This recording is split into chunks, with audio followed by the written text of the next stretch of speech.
Andrew, you've worked in ballet, opera, musicals. Do you have a preference?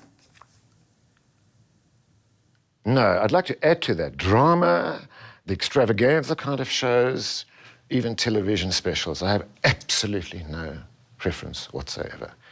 A one-man, one-woman solo play, intimate, intense, dark, minimalist, for me can have the same impact theatrically, emotionally, as My Fair Lady. So the scale of the productions or the form of the productions that doesn't have an impact on me at all. I love them all, so I regard myself as very lucky. There are very few theatre practitioners who actually get to dip into all of those. And each of those fields then, extrapolates into its own variations of fields. Opera then, well, musicals, of course, but then the various forms of opera. And I think each of them I treat differently, too. I don't design operas like I design ballets. Each one has its own particular set of rules or how I think they should be done. Should it be traditional, modern, or abstract? And each one another whole kind of theory of mine is applied to the various art forms. But no prejudice whatsoever. Where do you get your ideas? Are they generated by the director? I think by the time I get the job, so we'd like to work with that designer, you get to know the material. I think at that point, I don't know how well-versed the director might be at that point, but the great thing about it is that quite early on in the process, you're talking with the director, what is this? What style do you see it directed in? What do you think the needs might be? What kind of emotional space does it need? How's it going to look? Should we do it period? Should we do it that? And that's one of the most exciting parts of any production is at that point, and then yes, but that and no.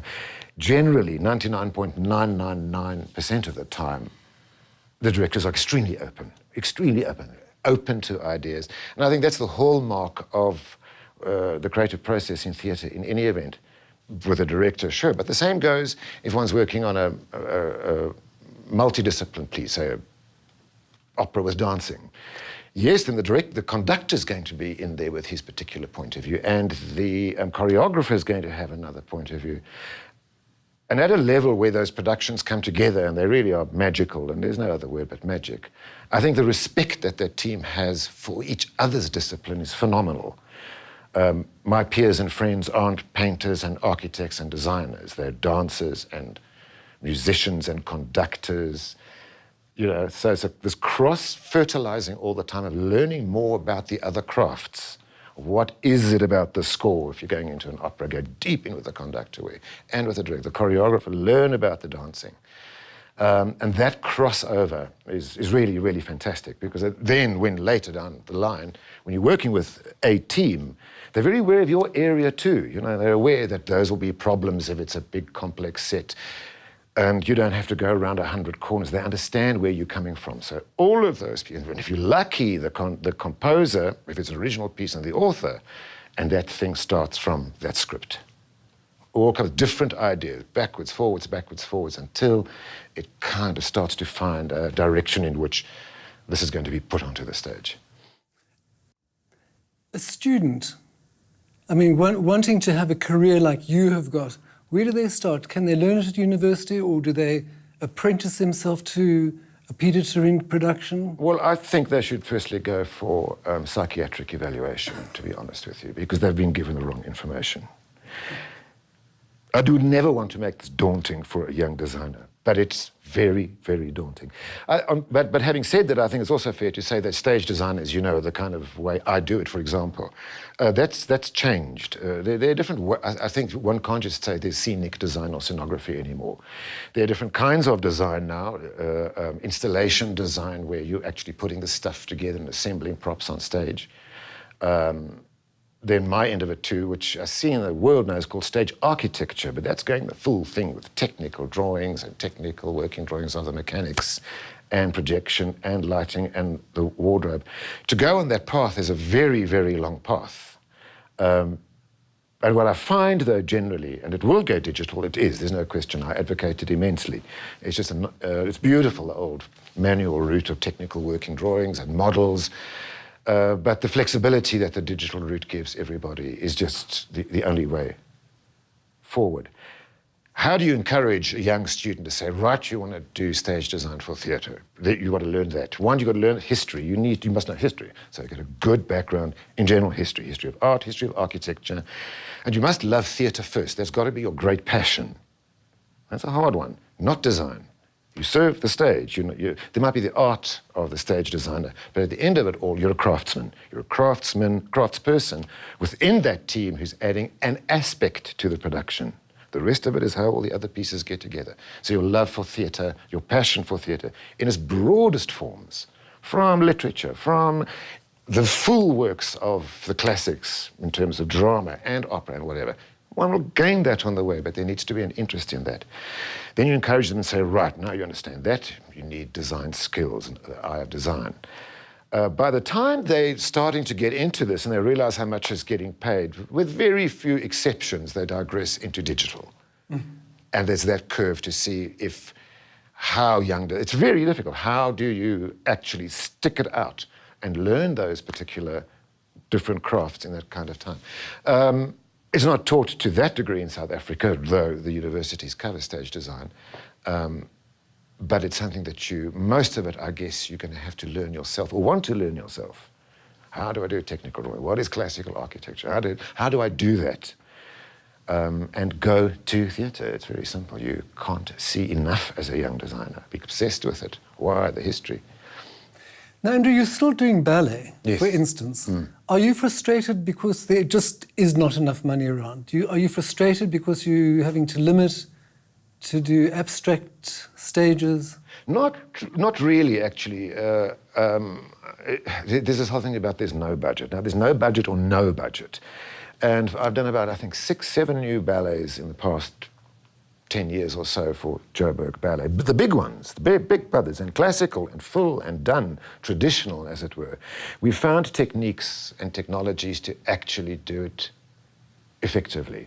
New print inkjet technologies of printing on a massive scale. So we got the scale and the stuff. The execution becomes the problem. And of course, the biggest problem of all for me is yes, but, no, but, is the audience growing? There my anxiety rests the most. Because here we are all these years later, we're going all this way and doing a new Swan Lake or a Snow White, as the ballet's recently done. And the ballet plays a season of 10 performances. That's in a 1,000-seat theatre, which means the maximum reach of that ballet is 10,000 people. I wouldn't know what the figures actually are. Of that 100%, how many people in a season are actually going? 50%? 60%? If we're talking 60%, then we're saying that all of that work and the effort of that is only reaching an audience of 5,000 people. That's my concern. How do you grow that audience? And and as all theatre practitioners, and I think also because the large-scale productions, the set and whatever is a substantial aspect of the production, so you become involved in production. You become aware of budgets and transportation costs and figures, and we do the numbers. We can sit in an auditorium and sit at the Joburg Theatre or Monte Cassino Theatre or anywhere and say, well, that looks like a 50% house. At those kind of figures, that's how much money they're taking at the box office. And that, for me, is more than any of the challenges. And for all theatre, ballet, as and obviously opera is equally difficult. As equal, you know. Where is that, where's the value of all of this within that context for that amount of people? Are we growing audiences? Are we developing styles of our own? I always maintain if you're in the position to do a large-scale production, let's say large scale, one must think internationally. Think, fine, if we play Joburg and Durban, don't. Think, you must start visualizing, well, what happens if it plays the rest of the world? What if somebody comes along and goes, wow, can we buy this production and export? Because that is ultimately the name of the game in terms of taking our acumen, artistically and technically, and making it viable, international. We're part of the world. Okay, let's talk about overseas. When were you first spotted and when did you first do your international production? I think the first show, again, it depends on the fields. You know, on the one field, all the extravaganzas, all those feather shows, the review shows. And that's each one of these has got a whole story of their own, filled with characters, I must tell you, big characters. Did you work with Tony Farmer? No, he was a designer. He was my competition. You know, Farmer-Rama, Botha Vision. What else do you want? Engelscope. There was this whole joke going down about Farmer-Rama and Andrew, those big, like, wow productions. You know. No, so I didn't actually work with Tony. Of course, I knew him, I met him, and it had a huge influence on me. You know, the kind of stuff that he was doing, like in these theatres. You know, of course, one's going to want to go in that territory, but differently, of course. So yeah.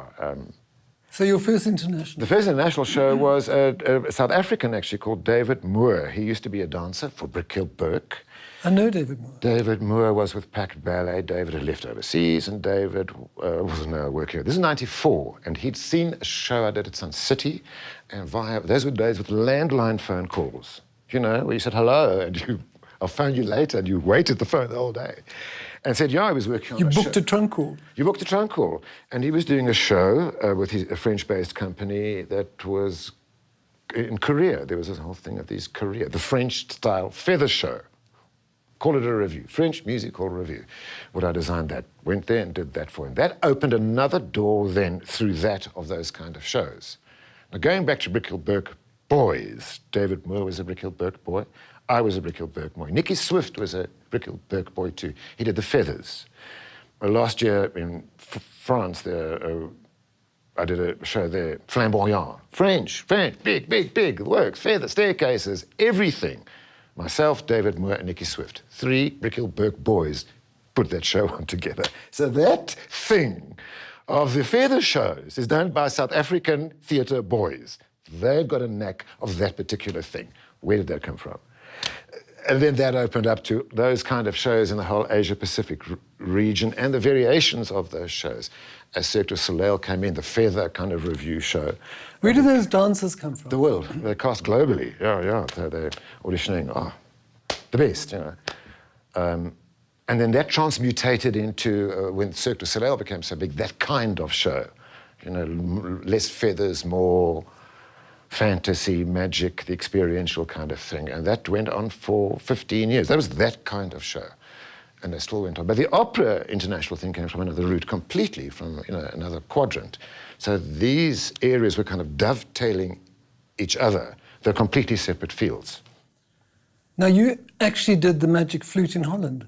There were 2 magic flutes I did. The one was for the Greek National Opera, with George Koch, who was then the artistic director of Packed Opera. He'd become director of Packed Opera and said, we're doing this magic flute in Athens. What? You know, designed that and off we went. And we did this, what I think, a really beautiful, an African version of it, oddly enough, which we'd always wanted to do here, but we did it there instead. And that was a whole journey in itself. What we call the Russian magic flute was about 6-7 years ago. I met a Dutch impresario who came to South Africa and was doing African shows that were being developed in South Africa by South African artists, but were for the international market only. Beautiful African shows, very unusual, but geared for that market. And what music? Original music, South African music, really getting into another look at black musicals. It wasn't Ippy and Tombi, that kind of stuff, just another take on it all. Far more complex, sophisticated, beautiful stuff. And there were many productions. I did one for him, and then I heard in his absentia, he came back, that he liked opera. What? I didn't know that from the first time. So he came to my studio, I showed him my stuff, he went insane, I went insane. We walked across the road, had a couple of beers, and we said, we can't believe this. To meet a producer who actually produces opera and is mad about it. Yep. And then he said, I'm doing this magic flute the year after next in Russia. Would you like to direct and design it? And there was that one. So off we could go to Russia to do this big, fabulous magic flute in Russia, which was geared by that opera company. Moscow, where? Where? It was in Kazan. Kazan was about 1,000 kilometers east of Moscow. The opera house had just been renovated. It was the new production there. To inaugurate production, they disliked it intensely. When the theatre opened, that particular opera house had not done Mozart in 45 years because it was light and it was rubbish. So the magic flute didn't. But it was geared for the Dutch market, and then went and toured Holland. So it premiered in Rotterdam, and then toured and did 40 performances. It was such a hit, boom, what can we say, that it toured the next year and again another 40 performances. So that one production, did 80 performances, which is as much as all of the operas I ever did in South Africa. Then you realize, audience contact. Yeah, so yeah, that was a hell of a thing to direct a Mozart in Europe and go up. Brilliant. I must say, I've never heard of the Royal Palace. The Royal Palace. The Royal Palace. That's the French show, the French theatre in the countryside. The only way I can describe it, the French Revue. Think Moulin Rouge, Folies Bergère, Paradis Latin, all of those. This is the French, this is the country version of it. Big, it's as big as the others. It's there in the middle of nowhere, in the fields, in this little village. I think there are 300, 400 inhabitants of the village. There's nothing in the village, you've got to go to And the it's next miles village. away, it's right on the border. Well, it's about 45 minutes by car from Strasbourg. And there's this extravaganza theatre. There in this little village is this pink palace, huge, huge, with everything that opens and shuts, 1,500 seat theatre. And there's this... And it gets an audience coming across it. Sold out, if you don't, sold out, for years. You just sold out. Is it like Sun City? Like Sun City. Traditional French revue show.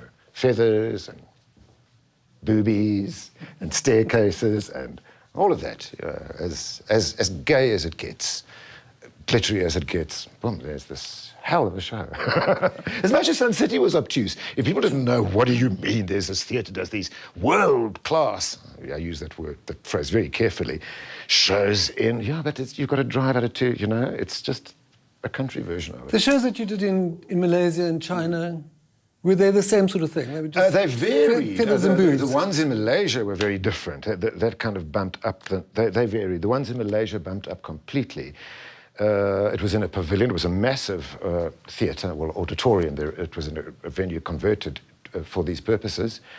And that, I think the seating was 15,000 people. So that was the scale now. It was another ball game completely. And again, same old thing. There you watch one show go in, 10,000 people moving into the auditorium, second show, 10,000 people out, 10,000 people back in. That much audience. That's the kind of audience. So they want quality, high-end entertainment, original, whatever that's supposed to mean. So I did a series of those, about 5 or 6 of those in a row, and each one bigger and bigger and bigger and whatever, and more complex or different too. That each one had a different style completely.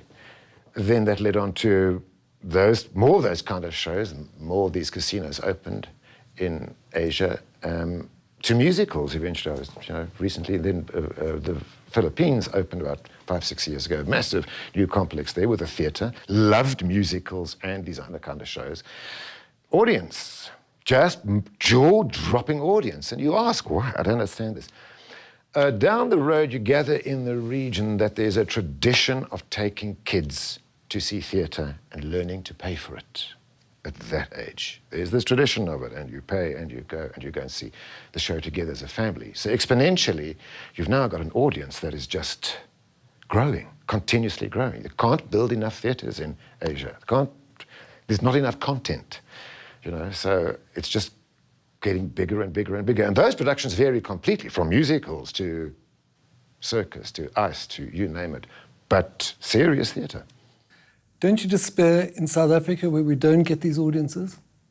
I do despair, of course I despair. I despair for everybody else as well. What show do we do next? How's that one doing? How did Evita do at Monte Casino? Did that do business? One does despair. One is optimistic too, though, because looking around it, the industry still is a very, very strong industry on a national level, on every level of it, from the commercial end to this extraordinary stuff that Peter Turin is doing, of these touring productions. It says a lot about the quality of our industry, that we're now part of that global market again, and that we have a very viable commodity to contribute.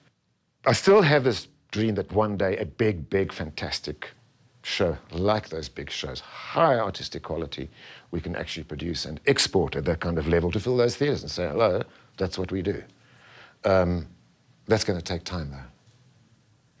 What are you and Stan Knight doing? Are you working together? We work on and off together. We've worked on and off together for years. I met Stan when I met Joan and Louis, First day at the office, I met Stan there, and we've been business partners and associates for ever since. We still do stuff together. Something is coming up next year we'll be collaborating on. It's confidential, but then. And he's still cooking, what can I say? He's currently production managing The Colour Purple at the Joburg Theatre. He's in and out all the time, you know. The first time you worked together, well, not the first time, but you worked on the Windy Brow? It was one of the projects that we did, yeah. You know, we were really into it. They'd bought the Windy Brow Theatre. Bobby Heaney was artistic director. I suggested, what do we do? He said, Bobby, we could design something exciting about it. So we collaborated on the concept of this theatre itself. Something that I've, in later years, got to do quite a lot of is consulting on theatres, particularly ship shows, smaller, condensed theatres in restricted spaces, and coming up with a kind of a fresh take on these theatres. Yeah, that was the whole thing, you know. So that's it, you know. And as I say, for all of that, but how can I equate a cruise show with an opera? Easily, it's theatre. It's one big family that this all belongs to. You can't extricate any aspect of it and say, well, that's lesser or greater. It's all one big thing. And us guys, the backstage guys, the technical guys, will jump from one to the other, you know, because we can. We're looking for the work. A lot of these big productions that Peter Turin is doing are more or less an import. Do you think there's space in South Africa for you to work on big productions? I think there could be. I think there could be. But, you know, one's also got to be very honest about this and stand back and have a look at all these big shows. For example, Peter Turin is bringing in. For a producer who's going to throw big money at a new show, you've got to think about that one very hard. I would think about it very, very hard. What show would it be? Is there funding for it? Can we follow through? Is there the ability to do it as well? And don't kid ourselves. Do we have the technical, creative staff to actually do that? And by the time you've done those numbers, the risk of doing a big local show, commensurate with Vita or Sound of Music, whatever, that's a huge risk. And to be honest with you, of course I'd love to do that kind of work. You have a product that actually works. And now that we're part of the global system of touring stuff, it just makes all the sense in the world. I don't know what the actual costs are, say, for the Sound of Music. But it would be prohibitive to construct and originate that show here and then take it to the rest of the world. So all of those productions, the Chicago coming back, absolutely. It would be nice to hook into that with a commensurate local production, though. And yeah, I think it's a question of time of developing that, whatever it is, that show, and slip it into that routine and say, can we join you? You have the contacts in Asia, Australasia, to tour these shows. But yeah, if you can get a good quality product at a very good price, and you're using all South African cast, I say go all the way, absolutely.